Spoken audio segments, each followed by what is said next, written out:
Welcome to Box Free with Stephanie. Today I want to show you how to make some basic foods with simple ingredients from scratch. And I hope you discover cooking box free is fast and delicious. So let's cook together.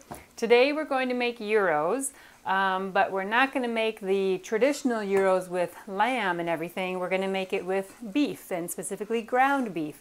Or if you want to call it hamburger, but hamburger gyros doesn't sound very exciting, so we're going to call them beef gyros.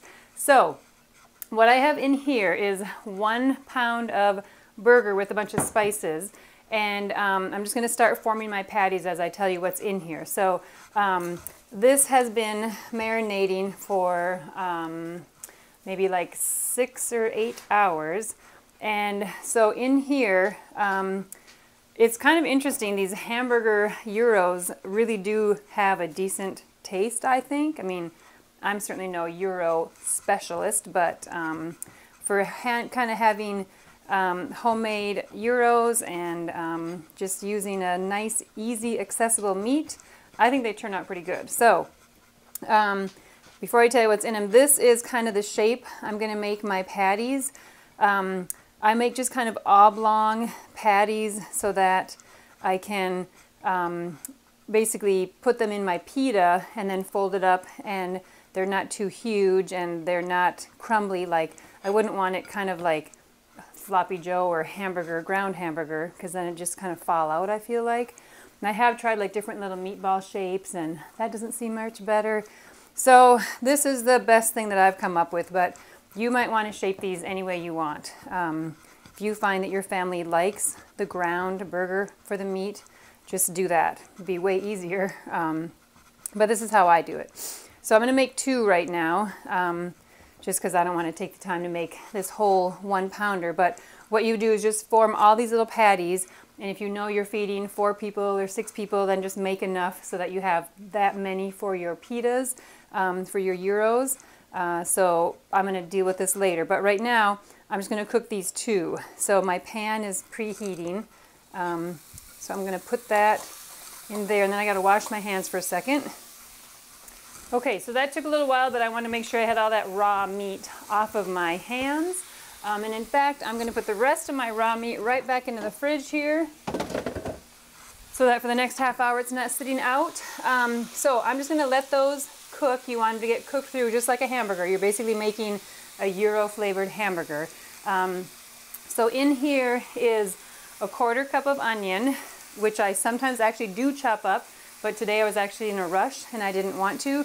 So I put a 1/4 cup, maybe a little bit less, probably 2 or 3 tablespoons of dried diced onion. And then you have 2 fresh garlic cloves, 2 teaspoons of lemon juice, 2 teaspoons of salt, which is a lot of salt, but you want that good flavor to come through with all that salt.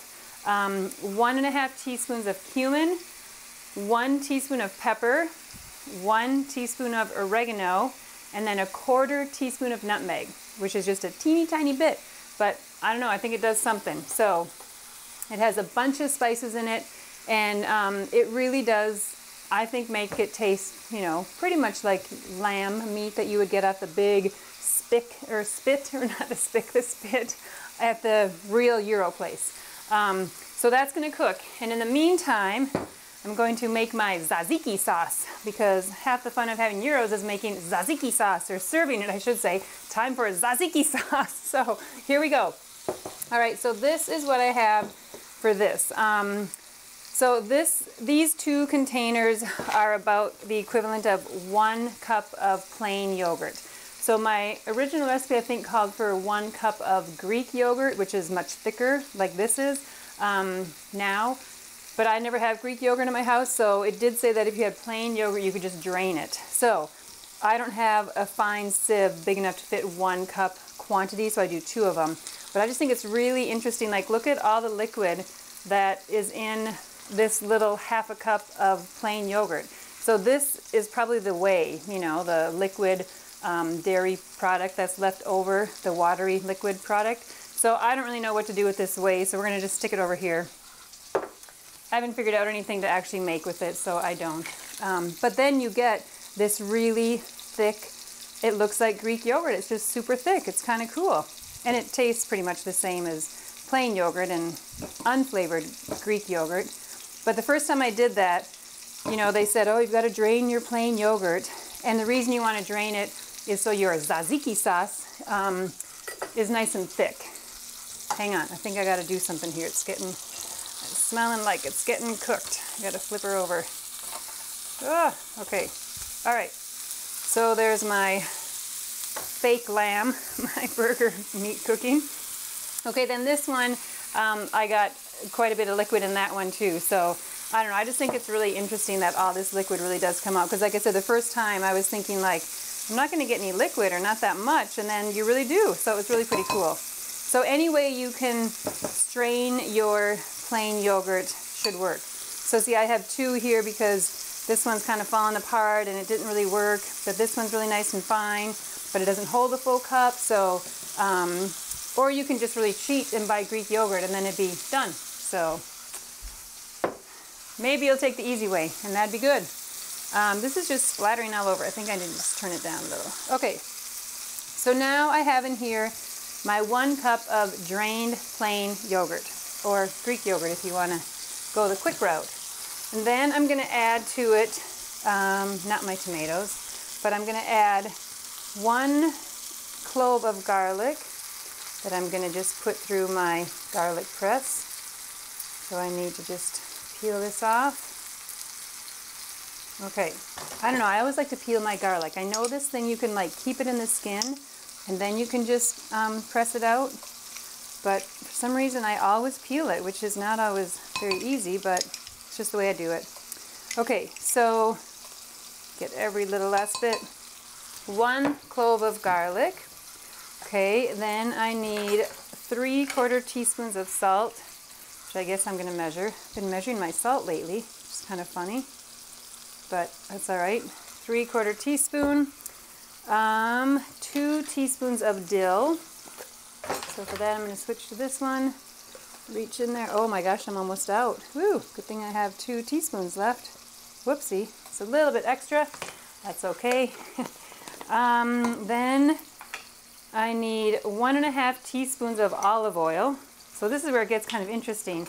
Okay, we just drained all that whey out of our product, and now we're going to add 1.5 teaspoons of olive oil, which I suppose is maybe for taste and who knows what else, something. And then we're going to add a 1/4 teaspoon of vinegar. So I use apple cider vinegar with the mother just because, I don't know, if I can use this, I use it all the time. And if it has to have like white wine vinegar, then I use that. But a 1/4 teaspoon, so I don't want to overdo it on this. Make sure I pour right. Okay, I did it. All right, so, and then I need cucumber. So I only need 1/2 cup of diced, so I think I'm gonna go like this. Put this over here. So this you could all prep up ahead of time. I just didn't today.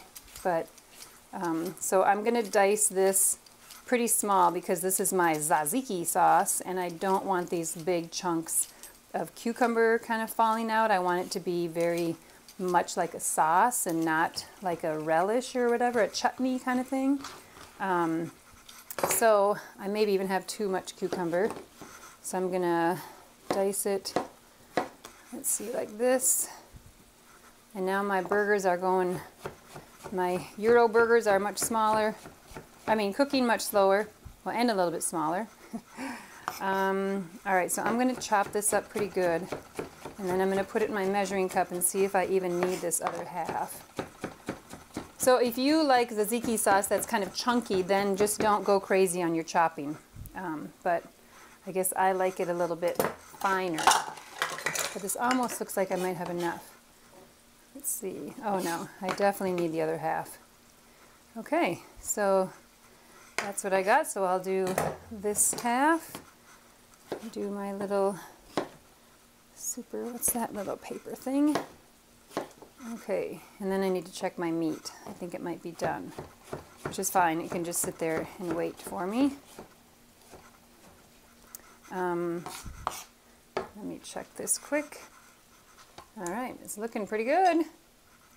I'm going to just let it sit there because I think my heat is kind kind of gone for a second, so we'll let that just reheat for a second, and then I'm going to turn it off and just wait. Okay, so half a cup of diced cucumber.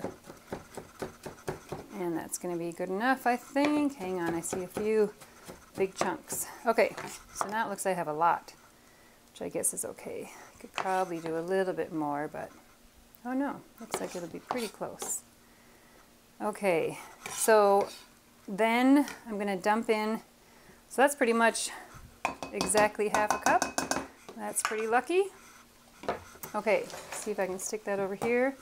All right, so in here, my 1 cup of yogurt, half a cup of cucumber, garlic, salt, dill, olive oil, vinegar, and pepper. Okay, I mean, pepper. Yeah, I didn't do pepper yet. This stuff. I need just a little bit of pepper.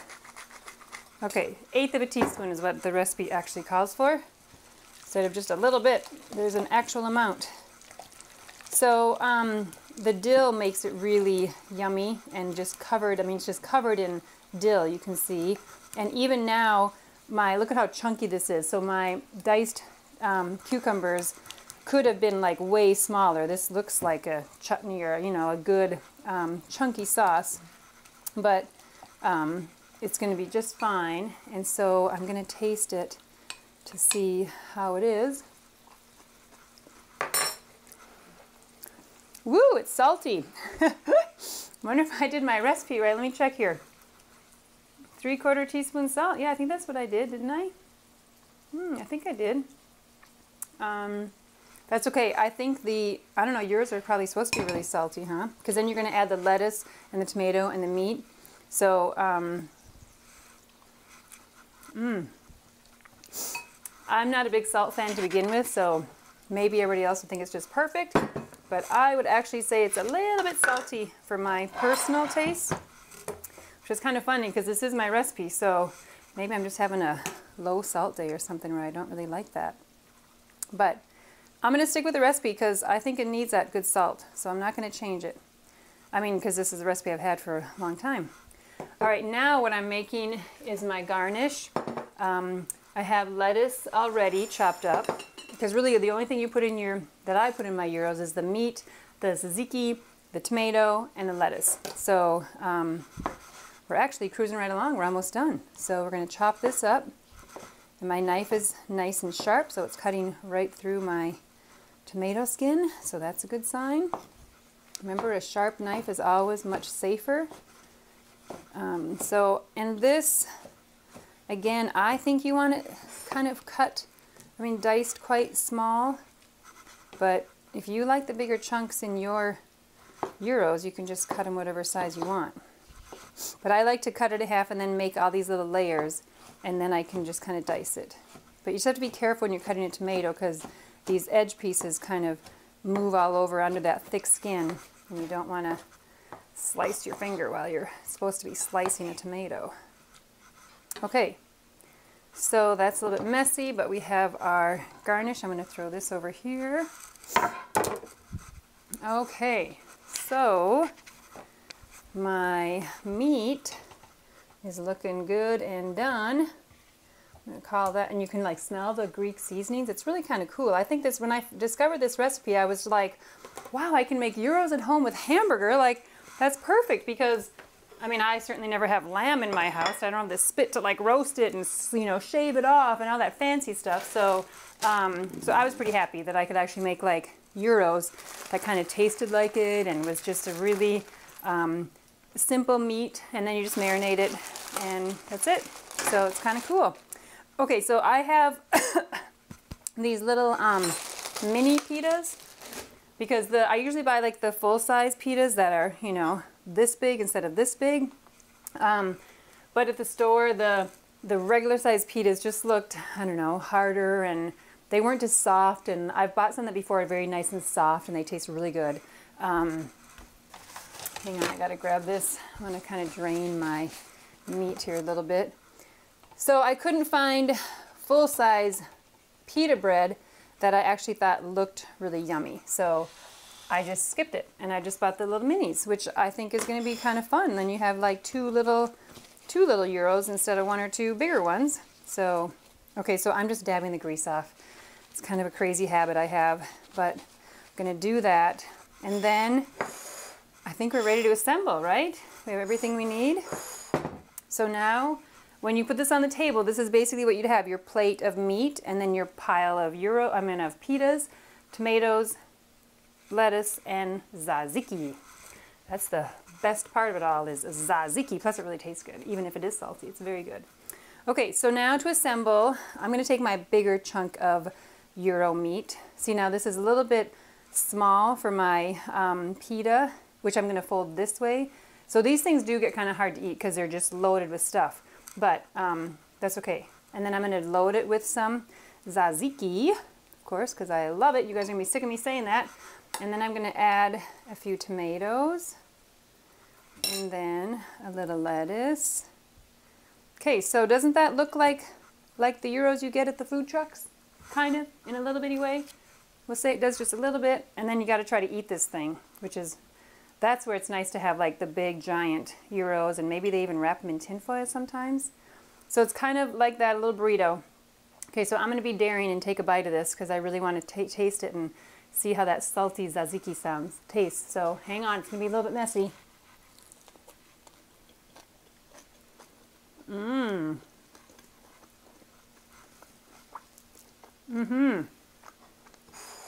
Let me set that up like that. Oh, maybe it's gonna fall. Okay. So, once you combine all this stuff, the tzatziki is not overly salty. It's all a really nice, kind of like strong flavor. The meat's a strong flavor, and the tzatziki kind of tones it down with that creaminess, and the fresh veggies are good. So I don't know, I think for homemade gyros, it's pretty good. So, that's it. That is our beef gyros. So, thank you very much for watching. Oops, hang on, my dog's barking. Thank you very much for watching Box 3 with Stephanie. I hope you liked the show. I hope you try gyros at home and your family thinks they're great. And I appreciate your time. Thank you for watching. My dog, Gyro. Thank you for watching. We'll catch you guys next time. Bye.